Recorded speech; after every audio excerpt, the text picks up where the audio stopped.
হেই everyone, অলিউডের জগতে স্বাগতম। আজ আমি তোমাদের রিসেন্টলি রিলিজ হওয়া পরেশ রাওয়ালের একটি সিনেমার কাহিনী শোনাবো। সত্যজিৎ রায়ের অমর সৃষ্টি এই কাল্পনিক চরিত্র তারিণী খুড়ো, যার এক জায়গায় মন বসে না। করেছে একাধিক চাকরি, তাই তার গল্পের ভান্ডারও অনেক। খুড়ো এবার গল্প শোনাতে পৌঁছে যায় অনিদ্রায় ভোগা এক ব্যবসায়ীর কাছে। পরে এক কঠিন সত্য সামনে উঠে আসে। তো দেরি না করে চলো যাওয়া যাক মুভির কাহিনীতে। Ollywood presenting the story teller মুভিটি রিলিজ হয় 2025 সালে। তো মুভির শুরুতে আমরা তারিণী আর তার বউ অনুরাধাকে দেখতে পাই তাদের ইয়াং বয়সে। পুরোর জন্মদিনে কেকের বদলে সন্দেশ কাটা হচ্ছে। তারিণীকে একটা পেন গিফট করে অনুরাধা, বলে লেখাটা শুরু করো। সবাই তখন তারিণীকে বলে আজ একটা গল্প শোনাতেই হবে। তারিণী সিগারেট ধরিয়ে বলে গল্প না, সত্যি কাহিনী। এরপরের সিনে দেখানো হয় এখনকার সময়ে খুড়োকে বাজারে গিয়ে পেট টিপে কানকো দেখে মাছ কিনতে। খুড়োর বন্ধু বলে এখন তো অঢেল সময়, তো তুই নিজের ছেলের কাছে ইউএসএ চলে যা, নাতিকেও গল্প শোনা। খুড়ো বলে এখন এসব গল্প কে আর শোনে। তার বন্ধুর স্ত্রী একটা পেপারে অ্যাড দেখিয়ে বলে দেখুন এখনো মানুষ স্টোরি টেলার খুঁজে, ভালো স্যালারি দেবে, থাকা খাওয়াও ফ্রি, অ্যাড্রেস আমেদাবাদ। পুরো ইন্টারভিউ দিতে আমেদাবাদ রওনা দেয়। অ্যাড্রেসে পৌঁছলে রতন গরদিয়া নামে এক গুজরাটি তুলো ব্যবসায়ীর সাথে তারিণীর দেখা হয়। রতন বলে তার জীবনে ঘুম বাদে সবকিছুই আছে, কারণ সে ইনসমনিয়ায় আক্রান্ত। রাতে তার একদমই ঘুম আসে না। সে নিজের জন্য একজন স্টোরি টেলার খুঁজছে। পুরো বলে এটা বড় লোকদের রোগ। এতে তিনি রেগে বলেন আমি তো জোর করিনি আপনাকে, ঠিক না লাগলে ডিনার করে আপনি চলে যেতে পারেন। তারিণী বলে সে গল্প শোনাবে, চেষ্টা করবে যাতে তার ঘুম আসে। তারিণীকে খেতে দেওয়া হয় এখানকার ডোকলা ফাফড়া। তারিণী তার বন্ধুকে পরে ফোন করে বলে ঘাস টাস খেতে দিয়েছিল আমাকে, আমার প্রিয় ইলিশ মাছটাকে মিস করছি। রতন খুড়োকে ডেকে পাঠায়, বলে শুরু করুন আমার ঘুমের ক্লাস। আচ্ছা আপনি কি রকম গল্প শোনান? খুড়ো বলে সব অরিজিনাল গল্প। তিনি জিজ্ঞাসা করেন সাপ্লাই কোথা থেকে পান গল্পের? খুড়ো বলে আমি সব কিছু দিয়ে গল্প বানাতে পারি, এই চেয়ার এই টেবিল সব। রতন বলে তাহলে এই চেয়ারটাকে নিয়ে গল্প বানিয়ে শোনান। পুরো তার চুরু তরিয়ে গল্প বলা শুরু করেন। 100 বছর আগে আরাবল্লীর জঙ্গলে পশু পাখি সবাই খুশি ছিল। তারপর এলো সেই ভয়ঙ্কর রাত। কয়েকজন মানুষ এসে গাছপালা ধ্বংস করতে লাগলো। হঠাৎ বৃষ্টি নামলে তারা গাছের নিচে আশ্রয় নিল, আর শেষমেশ সেই গাছকেই কেটে দিল। পশু পাখিরা আশ্রয় হারা হলো। রতন উঠে দেখে খুড়ো ঢুলছে, কিন্তু তার ঘুম আসেনি। সকালে খাবার টেবিলে খুড়ো এসে বলে সরি ঘুমিয়ে পড়েছিলাম। রতন বলেন ঠিক আছে, কেউ না কেউ তো ঘুমোলাম। পুরো বাজার থেকে মাছ কিনে আনলে তাই দেখে মানিকচাঁদ বলে স্যার কিন্তু দেখলে খুব রাগ করবে, এই ঘরে ননভেজ কিছু ঢুকে না। রাতে তারিণী গল্প শোনাতে গেলে রতন বলে আজ আমার গল্প শুনুন। আমি একজনকে ভালোবাসতাম, নাম তার সরস্বতী। সময়ের সাথে সাথে সেও বয়ে চলে গেল। একজন আইএএস অফিসারকে সে বিয়ে করেছে, আমি সেই জন্য আর বিয়ে অবধি করিনি। আচ্ছা তারিণী ভাই, আপনার গল্পগুলো এত সুন্দর কিন্তু লেখেন না কেন? তারিণী বলে আমি লিখতে পারি না, শুধু বলতে পারি। রতন বলে গল্প শোনান।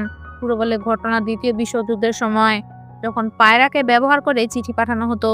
সে ঠিক জায়গায় পৌঁছলে 5,000 সৈনিক বাঁচতে পারত, কিন্তু তার আগেই পায়রাটা ধরা পড়ে যায়। তারপর সিন শিফট হয়। এর পরের দিন সকালে রতনের কাছে একটা পার্সেল আসে, তাতে একটা বই ছিল। মানিকচাঁদকে বলে এটা ড্রয়ারে লক করে রাখতে। তখন রতন তার বেড়ালটার মুখে মাছ দেখে। মানিকচাঁদ বলে তারিণী ভাই প্রতিদিন মাছ কিনে আনে। এরপর সিন শিফট হয়। রতন তারিণীকে একটা জায়গা দেখায়। রতন বলে সরস্বতীকে আমি এখানে প্রপোজ করেছিলাম, তারপর এখন মারা গেছে, তাও সে আমার কাছে আসবে না। রতন বলে তারিণী বাবু ভালোবাসা কি? তারিণী বলে ভালোবাসা এমন একটা জিনিস যেটা বলা সহজ কিন্তু নেভানো কঠিন। আপনার জীবনে গল্পকার না, একজন মানুষকে চাই, সে আপনার জীবন পাল্টে দেবে। আমাকে কলকাতা ফিরতে হবে। রতন বলে যাওয়া কি খুব দরকার? তারিণী বলে হ্যাঁ, বাঙালির জীবন দুটো জিনিসই আবদ্ধ, এক হলো মাছ আর আরেক হলো দুর্গাপুজো, তো আমাকে যেতেই হবে। তারিণী শেষ দিন লাইব্রেরি যায় একটি বই জমা দিতে। সেখানে ম্যাগাজিনের রতনের ছবি দেখে জিজ্ঞাসা করে তিনি কে। এই কয়েক মাস হলো লিখতে শুরু করেছে, তাতেই গুজরাটি সাহিত্যে নিজের নাম করে নিয়েছে। এখানে তারিণী বুঝতে পারে তার লেখাগুলো রতন নিজের নামে পাবলিশ করে গুজরকের ছদ্মনাম দিয়ে। সাহিত্যের ভাষায় যাকে বলে লাগারিজম। রতন মানিকচাঁদকে বলে আমার জন্য মাছ রান্না করো কখনো। শুনেছি মাছ খেলে বুদ্ধি বাড়ে। তারিণী মানুষটা ভালো, কিন্তু ভালো মানুষের কপালে কিছু থাকে না। যেমন আমার কপালে সরস্বতী নেই। তারিণী তার বন্ধুদের নিয়ে আড্ডা জমায় কলকাতার বাড়িতে। তোমাদের আজ সত্যি ঘটনা বলবো, যেটা আমার নিজের জীবনের। রতনকে আমরা বলতে দেখি জীবনে আমি সবকিছু পেয়েছি, শুধু সরস্বতীকে ছাড়া। এবার সরস্বতীকেও পাবো। আমার লেখা দেখে সে ইমপ্রেস। তারিণী বলে আমার সাহস ছিল না গল্পগুলো লেখা আকারে বের করার। আজ সেই আফসোসও দূর হলো। আমার গল্পগুলো পাবলিশও হয়েছে আর লোকজন ভালোবাসছে। তারিণীর বন্ধু বলে ওকে জেলে পড়া উচিত। তারিণী বলে কেন? আমি যেটা করতে পারিনি সে ওটা করেছে, আমাকে অমর করে দিয়েছে। অন্যদিকে রতন বলে আমি চাই আমাকে সবাই শুধু ব্যবসায়ী হিসেবে না জানুক, আমাকে সবাই সম্মান দিক। তারিণী একটা মাধ্যম যার দ্বারা আমি সম্মান পেলাম। সরস্বতী আমাকে একজন বড় লেখক ভাবে। এই সত্যিটা যেন কেউ জানতে না পারে, না তারিণী আর না তো সরস্বতী। মানিকচাঁদ বলে বাজে কাজে ভয় পান না আপনি? রতন বলে হ্যাঁ পাই, তবে এমনও তো হতে পারে তারিণী পূর্বজন্মের কুকর্মে শাস্তি পাচ্ছে। এদিকে তারিণী বলে আমি রতনের ওপর রাগ করছি না, বরং নিজের ওপর করছি। আমি ভাবতাম আমাকে কেউ বোকা বানাতে পারবে না। দুর্গাপূজা হচ্ছে, তারিণীর কাছে তার বন্ধু এসে বলে প্যান্ডেলে চল। তারিণী বলে আমার নামের মানে দুর্গা, যে দুষ্টের দমন করেছিল। তারিণী পুজো শেষ হলে আবার আহমেদাবাদে যাওয়ার জন্য রেডি হয়। তার বন্ধু তাকে যেতে না বলে। তারিণী বলে রতন আমার গল্প শুনেছে, স্যালারিও দিচ্ছে। তারপর আমার গল্প নিয়ে কি করছে সেটা আমার দেখার বিষয় না।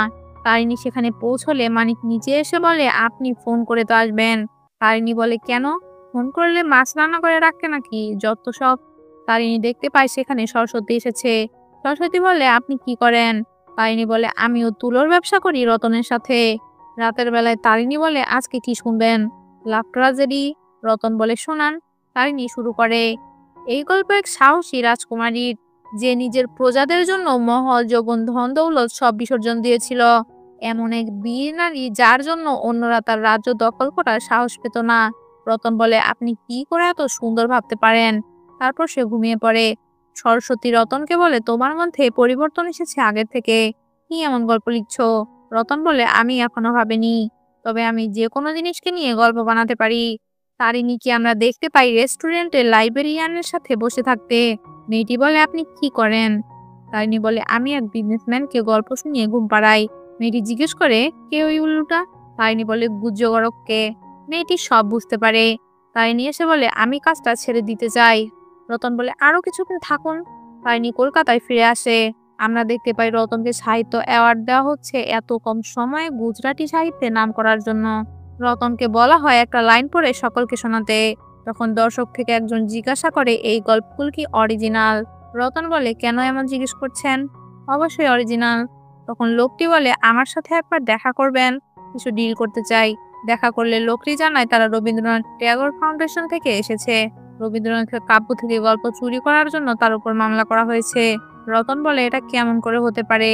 তারিণী বলে প্রথম দিকে আমি অরিজিনাল সব গল্প শুনিয়েছিলাম, তারপর যখন জানতে পারলাম সে আমার গল্প চুরি করছে, সে সময় থেকে রবীন্দ্রনাথ রচনাবলী থেকে গল্প বলতে শুরু করলাম। বেচারা রতন এটাও জানে না নকল করার জন্য বুদ্ধির দরকার। সরস্বতী রতনকে বলে আমি তোমার সাথে থেকে যেতাম, কিন্তু একজন চোরের সাথে আমি বাকি জীবন কাটাতে পারবো না। রতন তার ভালোবাসাকে ফিরে পেলেও সে তার ভালোবাসার মানুষটিকে আবারও হারিয়ে ফেলে।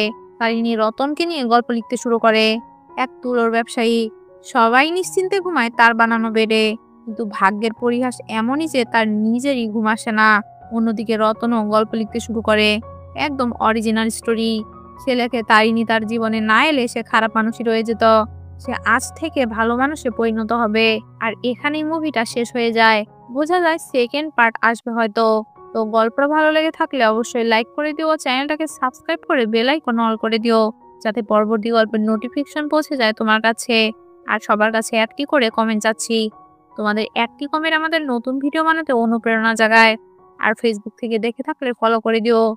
গল্পটা শোনার জন্য থ্যাংক ইউ সো মাচ।